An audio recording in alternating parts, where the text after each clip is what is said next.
Hi guys, welcome back to the channel. Today I've got the tank review for the brand new American Tier 8 Premium Heavy Tank, the M4Y. Now if you do like the video, as always, don't forget to like and subscribe down below, as it really does help out the channel. And yes, the M4Y. It is the brand new Yo Premium Heavy Tank that has come out with the Yo tank line that's come out this week. And it is not the greatest tank in the universe, quite honestly. It's got pretty nice mobility. The gun at 360 is quite nice, but it's a little bit derpy. The turret armour on this front section here and here are very, very good. They can bounce most guns in the game, which is great. Problem is, you've got a massive weak point on top that is very, very easy to hit, very, very easy to pen, and even Tier 5s could go through that. You're not going to see Tier 5s, but most Tier 5s could even go through the cupola, which is pain. The hull armour is not great either, as most Tier 7s, 8s, 9s can go through that with relative ease, let alone Tier 10s. You can side scrape with it, but because of the weird angling of the hull, it can be a bit awkward at times as well. Although, like I say, you've got nice mobility, although it's held back in terms of ground resistances. It can stand up for itself with the 360 Alpha. You can have nice games with it, but you do feel like you're battling it to try and get the most out of it. Compared to the competition that this vehicle faces for Tier 8 American heavy tanks, there is quite a few out there that are a lot better than this tank, like the T-54E2 or even the T-32A, for example, that you're getting in the Season Pass for free.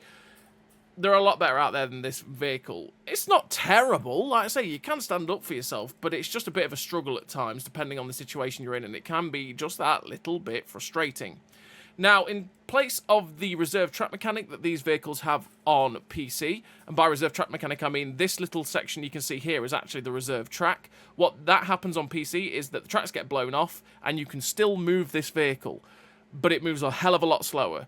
We don't have that, and instead, the tank's tracks get repaired 30% faster than any other vehicle, without having to help it with track mechanic. And the track HP is much higher, which means that if you were firing it yourself with a 360 Alpha gun, likelihood is you're not even going to blow your tracks off. You're going to take 2 or 3 shots to be able to take those tracks off.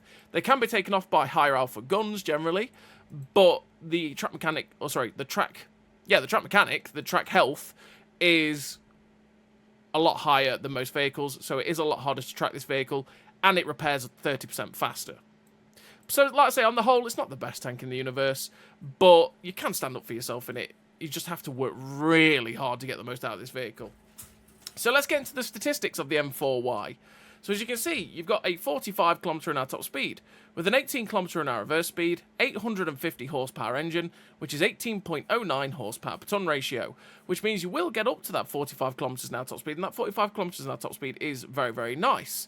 The problem is, your ground resistances are terrible. 3.4 on soft, 1.7 on medium, 1.4 on firm is really poor in terms of your ground resistances, and means this tank feels so sluggish to get up to that top speed, which you will hit it eventually, but it just feels sluggish because these ground resistances are terrible. You want to help it out with off-road driving if you can to make that better. 20% internal fire chances on the high end of fire chances, but it's one of those weird ones that in the 15-16 games I've actually played in this tank, I've not been set on fire yet. And it's one of those that where a 10% internal fire chance is on the low end, and some tanks have that, but it gets set on fire all the time. This 20% has felt like a lie at this point in time. Although I know I've just jinxed it, alright? It is what it is. Feels like a lie at this point in time because I've not actually been set on fire once. We've got a 35 degrees a second hull rotation speed, which means it does turn fairly decently quickly for its tracks, which is nice on the M4Y for a heavy tank. You've got 380 metres of view range, which means you can spot for yourself fairly decently, and that is a very average view range for a Tier 8 tank. 35 degrees a second on the turret rotation speed is the same as your tracks, so you might want to be able to help that out just to make it go that a little bit quicker than the tracks, so you can get the turret snapped in on target. You've got a 1.4 accuracy during rotation, with a 3.6 accuracy during movement. As a pair, that is terrible. You really want to help this tank's gun out as much as humanly possible, otherwise it will be derpy. As the aim circle will bloom out a lot with a 3.6 and a 1.4. That's where you want to run all 3 gun perks and the gun stabilizer to get that low as possible, so that your aim circle isn't bloomed out massively and you're ready to go quite often. You've got a 0.4 accuracy at 100 meters as well, which is fairly derpy. It means, again, this gun can feel pretty derpy at times and will miss shots that you sit there going, come on, gun, really? Did you miss that? You know, it does do that. And a 2.5 second aim time as well means it does take a wee while to get it aimed in, which is the other reason you want to get the accuracy during movement and rotation down as low as possible, as when the aim circle does bloom out and become bigger, it will take a wee while to get it fully aimed in, which can be pain and can be very frustrating for this tank, especially with how derpy the gun can be at times. 10 degrees of gun depression, though, is lush and means that you are very, very good hull down, and you are very flexible on a ridgeline, and realistically it's where the M4Y wants to be, and especially on ridgelines at distance from the target, because if you're fighting at close range with the cupola on top being as bad as it is, close range, it's a very easy target for most vehicles to hit. They will pen it all the time. But at distance, it's a lot harder to hit, and they'll hit the turret front, which is very, very good, and bounce more often. But yeah, the 10 degrees of gun depression is fantastic. 11.3 second reload is 1900 DPM, which is, for a 360 alpha gun at tier 8, very, very average. And it does feel that little bit slow at times. But to be honest, 360 alpha is quite nice for this vehicle. It does feel quite nice when you're hitting people with it. It's just that its reload is that little bit slow. But to be honest, like I say, it is in the very average range for a tier 8, but it's probably actually pretty decent for a 360 alpha gun at this tier. 220 penetration on the standard AP, with 250 penetration on the premium APCR, is about average for a tier 8 tank, and it means you'll go through most tanks you're going to face. But against some of the tier 10 heavies, especially some of the super heavy armoured tanks, you are going to struggle with that penetration, which can be a bit frustrating. But still, it's not terrible, and it means you will pen most vehicles you're going to face. You're not going to really struggle with your penetration too much. 360 alpha, like I say, is quite nice. 440 on the HE with 53mm of penetration can be quite useful for the tank. Means you can up your alpha to 440 against some of the lightly armoured artilleries. 1000 meters a second shell velocity on the standard AP with 1200 meters a second on the premium APCR is actually pretty nice as well. Bang average on the AP, which means you do have to give a decent amount of lead at distance to be able to hit your targets, but you will feel the difference in that shell velocity when you load the APCR, and that can be very nice for the M4Y when you're trying to hit targets that little bit further away. Bear in mind your HE is slower than your other two rounds, so be careful of that. You've also got a low silver bonus as well at 150%, which is on the lower end of silver bonuses for tier 8 tanks, which means it does make silver, but not quite as much as some of the other vehicles that you could pick to play. So, let's have a look at the modules of this vehicle, and that's where the engine bay is on the M4Y, which, like I say, if you get shot in that back end, there's a likelihood you could get set on fire, especially with the 20% internal fire chance. If that gets hit, likelihood is you'll get your engine damaged and set on fire, so be careful.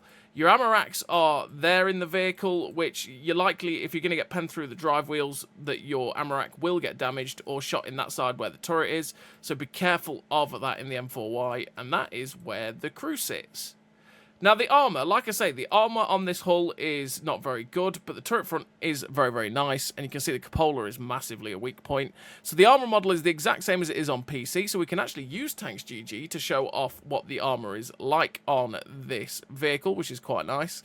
So as you can see, firing your standard AP round with 220 pen, you're pretty likely to go through this hull armour pretty easily. It's flat on, even the upper plate, which is annoying. If you load premium, then yeah, 250 pen, and especially since that's the standard of a lot of tier 9s and 10s, your hull armour is pretty garbage, and they will go through it really easily. Occasionally you'll get nice bounces, because look how weirdly angled it is. So occasionally if they hit the wrong spot, they might just ricochet randomly, because it's really weirdly angled. But generally, that hull armour is going to get butchered, as is the cupola on top, which is huge, easy to hit, and as you can see, only 138mm of thickness, effectively, which, yeah, easy to pen, easy to go through. The turret armour, though, on the front, as you can see, is very, very good. I mean, on flat, 300, 302, 348, 382. You see what I mean? It's very, very good, and depending where they hit you on this, especially if they hit you further out wide, it can bounce most guns in the game, which is very, very good, and especially when you're on a ridgeline really quite far away, that can be good for the M4Y, and it's realistically where it wants to be. Especially if you're using your gun depression, that turret armour is very, very good again. As you can see, 340, 350, it's very, very thick turret armour. This thing wants to be hull down, as that limits the amount of hull armour people can see, which is really easy to pen, and they'll bounce off this turret, but the cupola still sticks out, which means at close range, even at close range, it's still very easy to be able to hit that cupola, which is pure pain. The other thing to be careful of when you're on flat, or if you're raising the gun ever so slightly, is that people can shoot you straight there for 200 odd penetration and go straight through it as well. So be careful of that with the armour model. And naturally, if you are trying to use the gun depression or even on flat and someone's shooting slightly down, they can also shoot the top of the turret and go through that quite easily too, which can be, you know, a little bit frustrating. As I say, the armor model for this vehicle is just frustrating because it's not that consistent and can be annoying to use or try and get the most out of. Because sometimes you'll bounce shots and go, oh, we're doing all right, and then all of a sudden everything just goes, I know where I can go straight through you every time, and you just suffer pain. Yeah, that's the M4Y's armor. So let's go get the crew out of the T-77, put it back into the M4Y, and in terms of a crew, I do run Born Leader, Rapid Reload, Sixth Sense, Situational Awareness, Steady Aim, Run and Gun, Snapshot, Off-Road Driving, and Rapid Aim. Rapid Aim to make the turret traverse on this vehicle better, so that, again, I can get the gun snapped in on target that little bit easier, and just make it faster than the tracks. Off-Road Driving, because, yeah, that terrain resistances are not very good on this vehicle. You really want to help them out as much as possible so that you can't feel that sluggish with your mobility. All 3 gun perks to make the most out of the gun as well, because like I say, the gun is derpy, you want to do that, and then you're going to take these 5 perks on every tank you're going to play in Cold War or World War II, realistically. Unless it's an ATGM in Cold War, obviously. We don't run track mechanic, by the way, because we've got a 30% faster track speed, or 30% faster track repair speed, and track mechanic increases your repair speed by 25%. So you already have track mechanic automatically on the tank. So you don't really have to run the track mechanic to get that most out of it, which can be very, very nice for the M4Y. And it means it actually frees up a slot for the tank, which is quite good. And then in terms of the equipment, we're going to run the advanced loader, the gun stabilizer, again, because the accuracy during rotation is terrible, and optics. Optics be able to get that good view range at 486. Gun stabilizer to, again, get the aim circle down as low as possible because the accuracy during movement and rotation are really not very good. And the advanced loader to make the best out of the DPM on this vehicle. So let's go have a look at the statistics of this vehicle now it's fully kitted out, and as you can see, we've got the same top speed because we didn't really help it out, but our ground resistances have dropped dramatically. We're at 2.57 on soft, 1.42 on medium, 1.29 on firm, which is still not that good in terms of ground resistances, but it's a lot better than it was. So the tank will feel a lot less sluggish than if you didn't help it out whatsoever, but it still will feel sluggish because the ground resistances are not that good. 486 metres of view range now, which, like I say, is very average for a tier 8 tank. We've now got the 42.57 degrees a second on the turret rotation speed, which is way quicker than the tracks now. It means the turret does turn very, very quickly. 0.77 accuracy during rotation with a 2.05 accuracy during movement means that its accuracy during rotation is not too bad. It's a bit average, to be fair. 2.05 accuracy during movement is still not great, but it's a lot better than it was, and it means the aim circle bloom is not that bad, and you won't feel the 2.3 second aim time all that much, which is very nice for the M4Y, although if you do have to wait for it to aim all the way in, sometimes it can feel a little bit slow still. 0.32 accuracy at 100 metres is fairly accurate, but compared to a lot of the guns that are maybe 0.35, 0.34, they can get a lot lower in terms of accuracy, and it still feels that slightly derpy nature in the gun. 8.24 second reload is 2.6k DPM, which, like I say, is in the average range for a 360 alpha gun. It's probably slightly below average DPM for a tier 8 tank in general now at this point, but it sits in a decent place, especially for having that nice 360 alpha, and like I say, 360 is quite nice for this kind of vehicle. So yeah, that's the statistics of the M4Y with it fully kitted out. That's what I run in terms of a crew and equipment. Like I say, it's not the best tank in the universe. It can stand up for itself. You can do all right with it, but it just struggles in quite a few situations because of how awful the hull armor is, especially and the big cupola. The big problem is the fact that you have hull armor that is not great and gets penned by most vehicles, and then you think, well, my strength is hull down, and you try and bounce things off the turret, and then they start catching this huge cupola, and it just lets the vehicle down quite a bit, which can make it a pure pain to play because you have some strengths, but the massive weakness in your strength sort of really hurts, and especially if you have to be a close-range brawler at times, yeah, they really does struggle. But like I say, there are plenty of other tier 8 tanks that are probably a lot better than it, to be honest. I mean, you've got the T-54 E2, which is also a 360 alpha gun, and it's got the autoloader or a single shot, which is very nice on this tank. The mobility is fairly similar. Armor's probably fairly similar, if we're honest, as well. But generally, that damage output it can do with the autoloader is very, very good, because that's the Unskin Sergeant Slaughter. You've got the T-32, even a Tech Tree T-32 is pretty damn nice, and probably a lot better than the M4Y, just for the fact that it plays fairly similarly, and it can go get hulled down a lot easier because that turret front is amazing. And obviously, you got the T-32A prototype, which you're going to be getting for free from the Season Pass, and that is also a lot better because the turret armor is amazing. It's got a good autoloader, pretty good penetration, gun handling's alright, it's just a fairly decently average tier 8 heavy tank, and you're getting that for free. You know, there's a lot of competition at tier 8 American heavy tanks, and a lot of them are just generally better than your M4Y, which is a bit of a pain for it, but there we go. So what I'm going to do is send you into the replays where you can watch the M4Y in action, see how it handles, see if it's a bit of you or not, and just see if you decide, you know what, actually I do quite like the look of that tank. So as always, everybody, I'll send you into the replays. I'll see you there. So here we are in the replays with the M4Y, and this first replay, we are here on this map, which is Mines. Now on Mines, usually you just go straight take the hill, because whoever wins the hill generally wins the game. But we've got the wonky spawn mines, which, from our spawn, trying to get up on the hill is a bit awkward. And a lot of the time leads to death, because they get down the 8-9 line very quickly, which means they shoot you in the side very, very fast. Also, if a decent amount of them get to the hill, which they generally get to that little bit faster than you, it means you get trapped in a weird crossfire, because they do get to the corner at J6, 7, or even go sit on ledges at H7 quite quickly, and just catch you out and you get stuck, which can be mightily frustrating. So I decided, you know what, screw that, I'm not going to play that dance. What we're going to do is push straight down the 3 line, get on this corner, and try and use our hull down capacity to fight fire with fire, get stuck in, you know, all that good stuff you like to do as a heavy tank. So we get spotted the moment we poke, and I was thinking, how did I get spotted there? Okay, sure, whatever.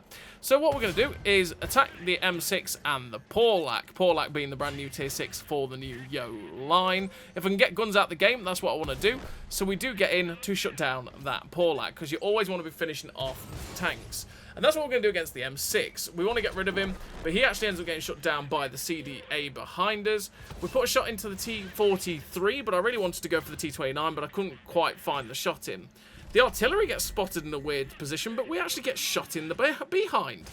And I was like, wait, Mr. 53 TP, did we think this was a good idea, sir? He's a very stock M53 TP too. So we're going to finish off the 53 TP and then focus on the T29, which has just watched his 53 TP lose all of his hit points and gone, yes, this is what I want to do. So we're going to take advantage of the fact that he's just ignoring us. We're up to 1747 damage with 134 assistance. And you can see I'm instantly turning my armor to the front so that if anyone like the T43 pokes around the corner, they're not going to have my side or rear to attack. Meanwhile, still having my attention focused on the T29 as we get rid of him.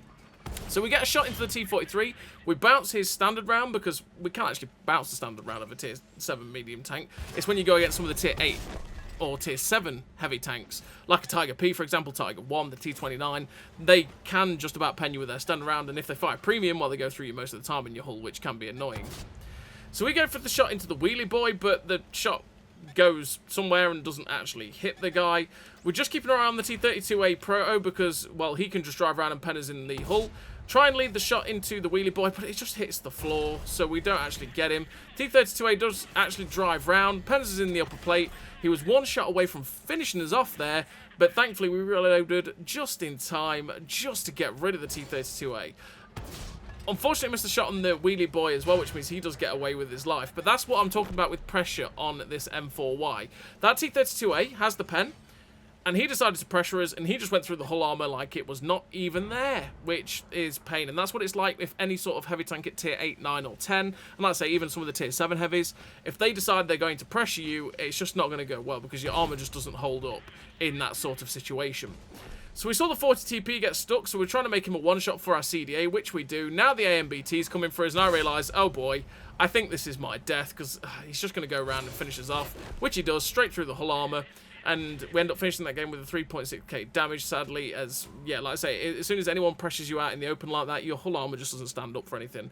And finished with the 5 kills, the second class, the high caliber, with that 3.6k damage on the defeat, which is always a sad time. And I wanted to show that replay just for the fact that, yeah, it was nice. When we were hull down, we were managing to poke over, bounce shots off that turret front, put the 360 alpha out there. It was nice, and we felt like, oh, this is all right. But as soon as we got pressured, and as soon as the tier 8s went, okay, it's time for you to go, we just started to feel the poorness of the armor, and that's where, as a heavy tank, we're sort of going, oh, no. And it's one of those things with tanks, right? Let's say the T-32A, the hull armor on the T-32A probably acts fairly similarly to this M4Y, quite honestly, in the fact that most tier 8s, 9s, and 10s will go through it with relative ease. But as soon as you get hull down, the turret armor on it is very, very good, and it just means you are near enough invulnerable, which is lovely. This tank, you go, well, I'm hull down. If they hit the turret front, great, I'm going to bounce them.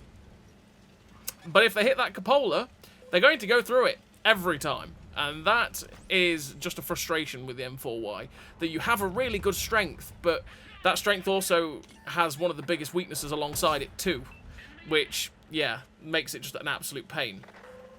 So we're in a tier 10 game in this second replay, and we're in the perfect sort of position for us, which is hull down on this ridgeline at distance from any of the vehicles, making it very, very difficult for them to be able to even get a shot at our cupola.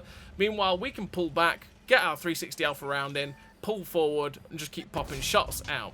We're just trying our best to avoid and dodge the artillery shells, which we've already done successfully one time, and I'm like, hey, go on then, try it. You know what, I'm backing up now, I'm going forward now, I'm just about to get unspotted, and as soon as I get unspotted, I pull back, because I'm anticipating that that guy's going to be leading it for me going forward, and thankfully, he misses. It's not going to go too well in a second when both of them decide to go for us, but you get the point. It's always what you want to be thinking of when you've got an artillery looking at us, that artillery detector is going off, is thinking, where would I be shooting if I was that artillery? Well, I'd be leading to go forward if I'm thinking he's got unspotted and he looks like he was charging forward.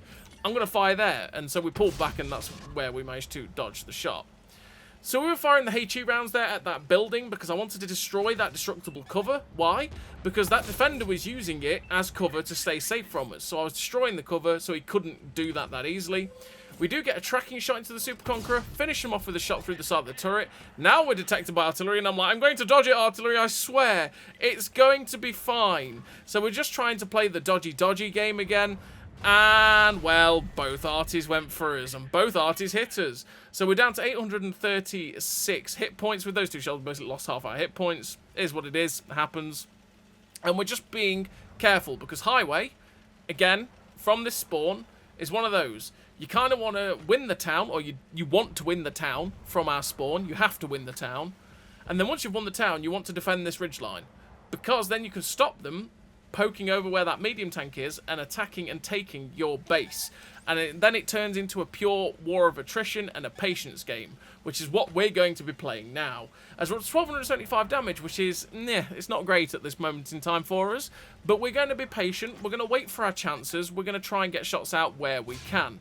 So we end up bouncing the 140 on the side of our turret there, because like I say, the turret armor is very, very good, and even shooting the side of this turret armor where you can see the spaced section is very, very thick and is not advisable. You want to be shooting the cupola even if you've got the side of the turret, or just the hull armor in general, as that's where you're going to pen it. If you're shooting that side of the turret armor, it can still bounce you surprisingly. So we managed to get a shot into the Turan, which is one that we really want to get rid of if we can, because Mr. Turan will just laugh at us. It's a Turan, it does what it does. We ricochet off the upper plate of the Object 140, sadly for us, but we're going to load premium. We're going to load the 250 pen round, because yeah, we can pen the side of the 140 with 220, but to be honest, I'm going for the slightly better velocity as well for where we're snapping these shells in towards the 140. I want that slightly better velocity so that the shells hit them that little bit faster if they're trying to get out of dodge. Just like that with the Turan there, the shot flew straight in. And it was mainly because that velocity was that little bit faster. It meant that it took that less time to travel the distance to hit the Turan, which meant that by the time he decided to get out of dodge, we managed to hit him. And you generally feel that gun handling feel that little bit nicer with that shell velocity as well, which is also a beneficiary of firing the APCR, because that 1200 meters a second shell velocity is just so nice.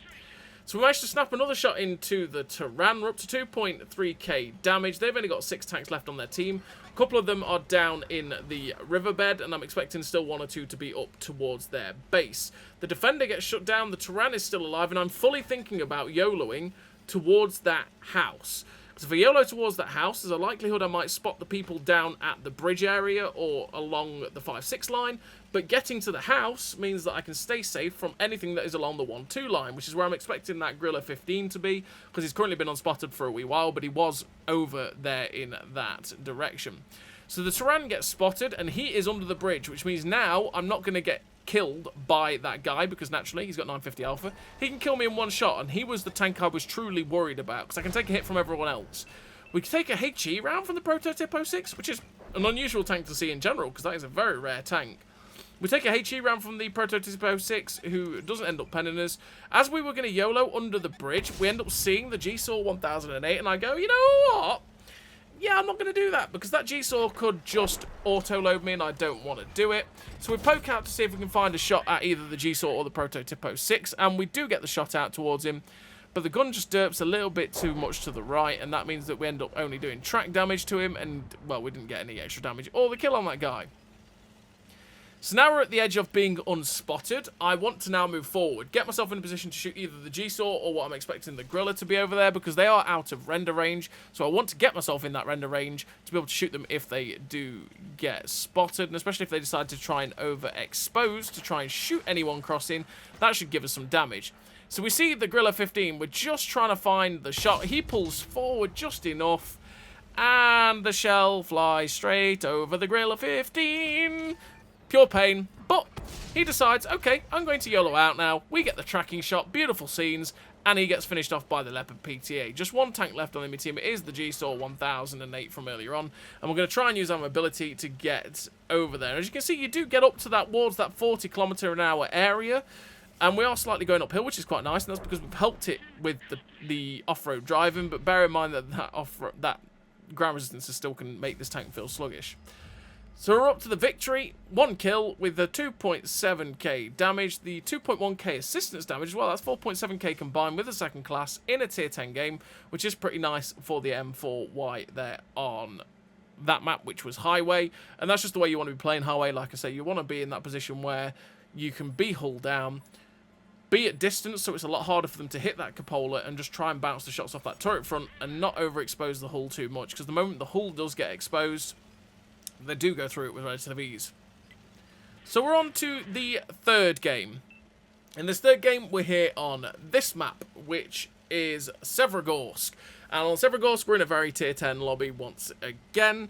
We're going to try and push the corner at F9, because it is the team destruction spawns, which means it can be very, very weird with how these games go. Sometimes their team will YOLO the 3 line, sometimes their team will YOLO the 9 line, and it goes exactly the same for our team. So we just pick a direction, go for it, and hope for the best. And that's what we're doing. So we see the 13105. He looks like he's just going to charge around this corner, so we're waiting for him to do that. We end up getting spotted, though, by the T100LT, who does push very aggressively. The 13105 thinks better of poking around that corner. He saw we were ready. Just about got away before we could get a shot in. But the fact that he's running away tells me that there might not be anyone here. So we're going to poke round, get a shot into him for 366, which is a very nice shot there. Pretty lucky, to be honest, that it hit. But, you know what, we'll take all that we can get.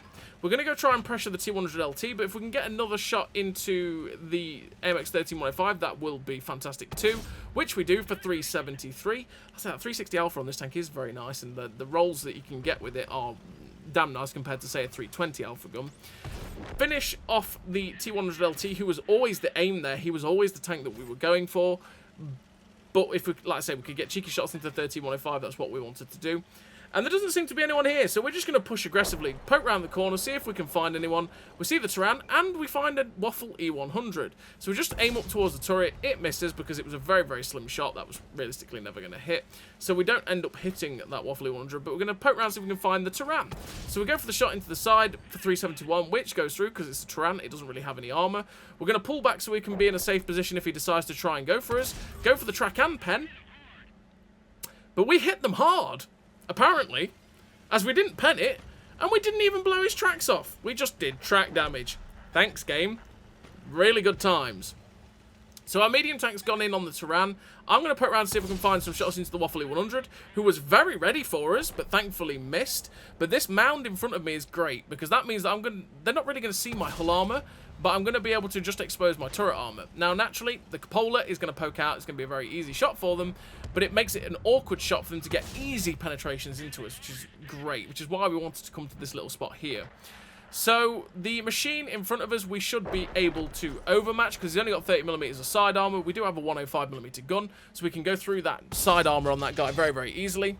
We try and pop a blind fire towards the Waffly 100 to see where he was going, but the terrain in front of us just said, yeah, you know what, I'm going to reach up, I'm going to take that shot, and I'm going to block it, because, you're not going to allow to hit that guy. And so, yeah, we ended up missing the shot. We're up to 2.8k damage. We did get the shot in to shut down the 13-105. There's only 3 tanks left on the enemy team. There's the artillery, the Mantis, who just got shut down, and the heavy tank in the Defender that just got shut down as well. So we're just going to chase down to see where artillery is, because who knows where that guy is hiding. He could be in the corner at A1. And in fact, there he is. Surprisingly, he didn't get spotted by our light tank earlier. So we're just going to wait fully for the aim time. You can see that's where the aim time does feel slow. But thankfully, the pixel shot into that artillery finishes it off. And we finish the game with the epic victory. The 3 kills, 3.1k damage, 1624 base XP. A pretty decent game there for the M4Y in a tier 10 lobby there. Which, yeah, again, if you can get into that position where you can just keep rolling, keep the gun firing, you can have a good time with this tank quite easily. It's just like I say, when you end up in a situation like you saw in the first game and you start getting pressured, that's where the tank caves quite dramatically. So we're on to the 4th replay, and the 4th replay, we are here on this map, which is Swamp. And what I want to do on Swamp is use my mobility at 45km/h top speed and get to the position at D7, D8. Now, you've got to be careful of crossing this swampy area in the M4Y, because as you can see, the terrain resistances are terrible, and we are going to trundle. It is an absolute trundle, and this is where these terrain resistances can really, really hold the tank back quite a lot. As we may have a 45km/h top speed, but our top speed is, yeah, severely limited by that. So we try and snap the shot into the rover on the move, but we actually gave it a little bit too much lead, which I was quite surprised at, and it ended up flying way ahead of him and missing. But we've got to this little corner here at D7, which is perfect because I want to try and catch people out as they make the cross. Aim up the shot into the side of the Porlac tank, and we do end up damaging his fuel tank, so hopefully set him on fire with the next shot. We get penned on the move by the Caro P88, who just went, lol, I see your armor, and I'll hit it and pen you on the move. Thankfully, there we bounce as the second shot offers, and we can't quite find the shot into that Caro P88. So we're going to poke around the corner. We're going to be poking around the corner to see if we can find anyone else that's going up on the hill. But I don't realistically want to sit here. And the reason for that is because if the Caro or the Porlac decide to poke out at A9 or B9, they will be able to get quite easy shots hull down against me. And it's going to be a bit awkward to be able to get shots into them. So we're going to turn around, see if we can get shots into this Porlac tank, and the T-34-3 that we did see earlier on cannoning down the 4 line, because they're in a bit of a weird position, so if we can catch them out, get shots into them, that'd be great, as they could also quite easily get shots into my rear, which we don't want realistically to happen. So we see the T-34-3.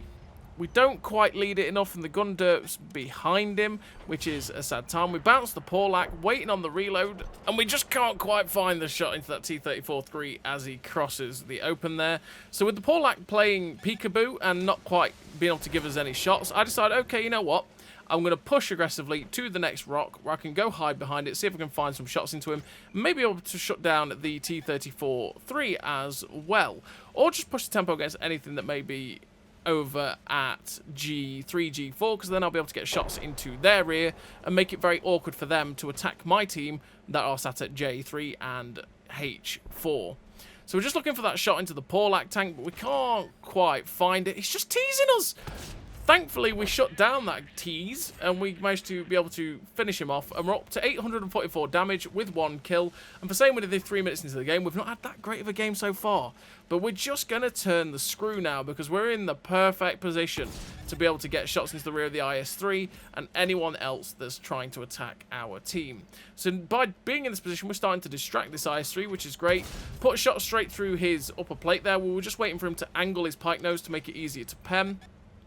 The T-25AT gets spotted in a place that we can find shots into, and we put a shot into his side, which tracks him as well, gives us a little bit of assistance damage. We're going to return our attention to the IS-3, put him down to a one-shot with a nice roll of 386 there. And when we're reloaded, hopefully, we can get the kill on this Soviet Tier 8 heavy tank as well.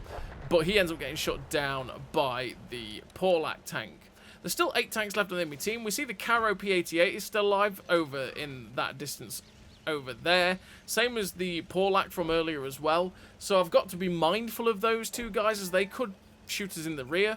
But we want to go after the artillery and the light tank. So we put a shot into the light tank. Then we get shot in the back of the turret from either the Porlak or the Karo P-88. So we've just got to start moving, get ourselves into a position that's safe from those guys, while also still being able to kill people like this LTTB. So we're just waiting on the reload. Good night, Mr. Tier 8 light tank, and we finish off the LTTB there. We're just going to try and see if we can find shots into either the Rover or the VK3001P, which we actually find a shot into his side. We do get shot in the rear again, and I was like, okay, I didn't expect to be shot in that position. I thought I was safe from the Karo, but sadly not.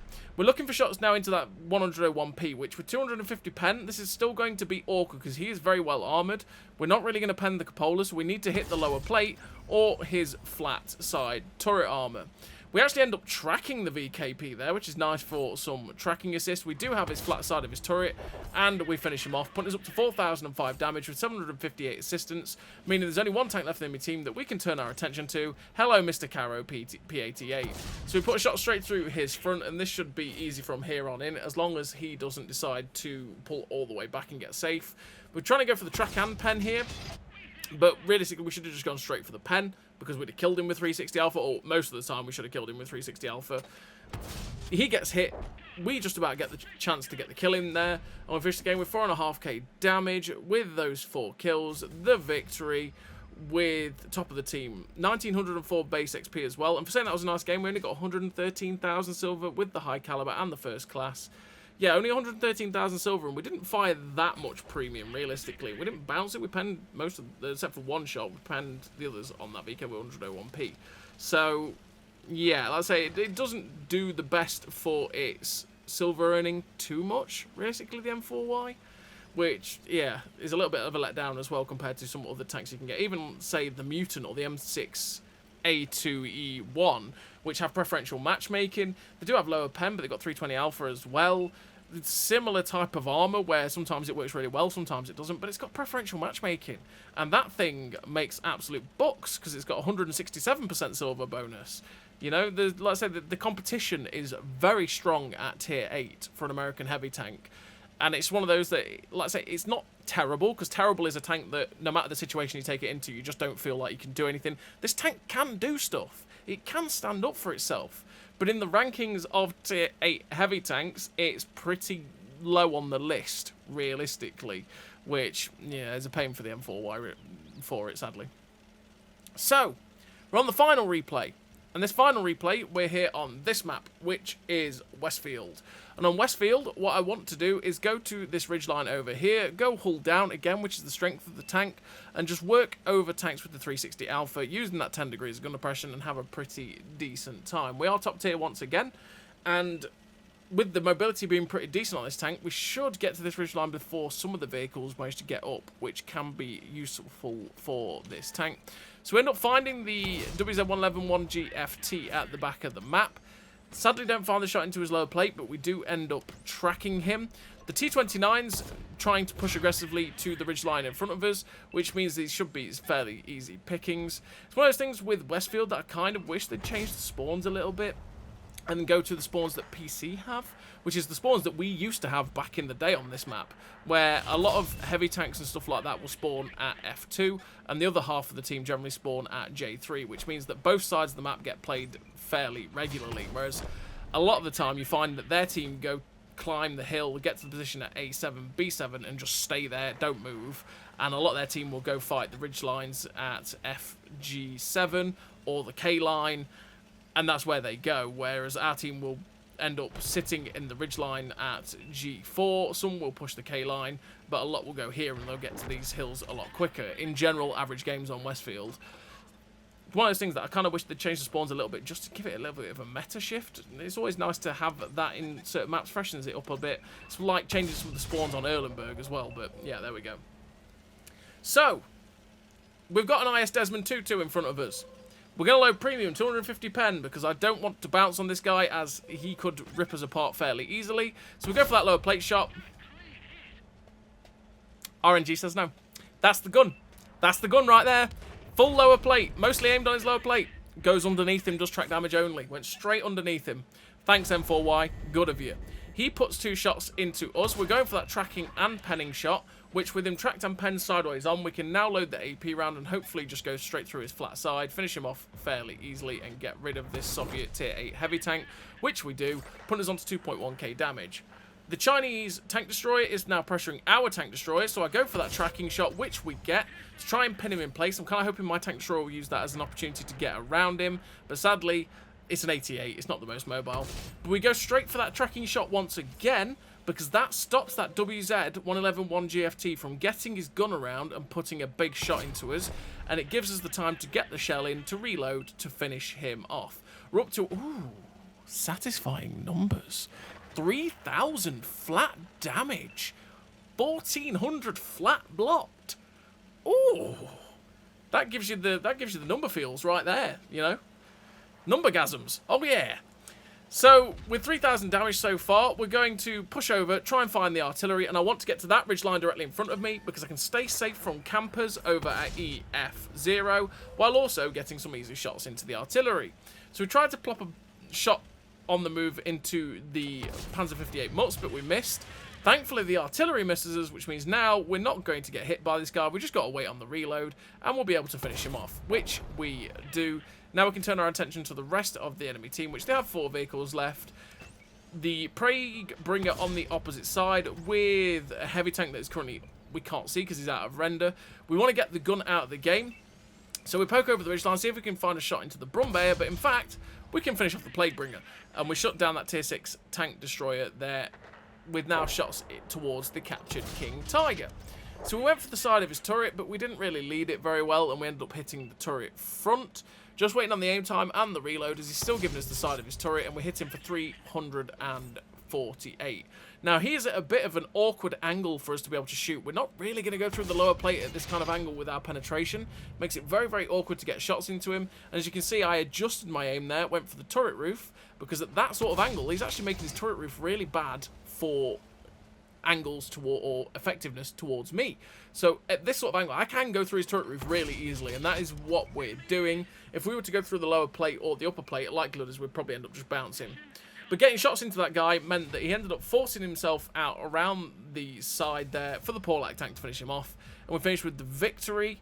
The 5 kills, 5,013 damage, 189 assistance damage, the first class, the high caliber, the Pascuchas for 1875 base XP. Get a really nice game there for the M4Y, which is the premium version of the Yo tanks. Like I say, it's a okay tank. It's not very good realistically. It can hold its own, but it can be very, very awkward to get the most out of it. And like I say, in terms of American Tier 8 premium heavy tanks, there's a lot out there that are just generally better than it. So as always, everybody, thank you very much for watching. I'll see you next time.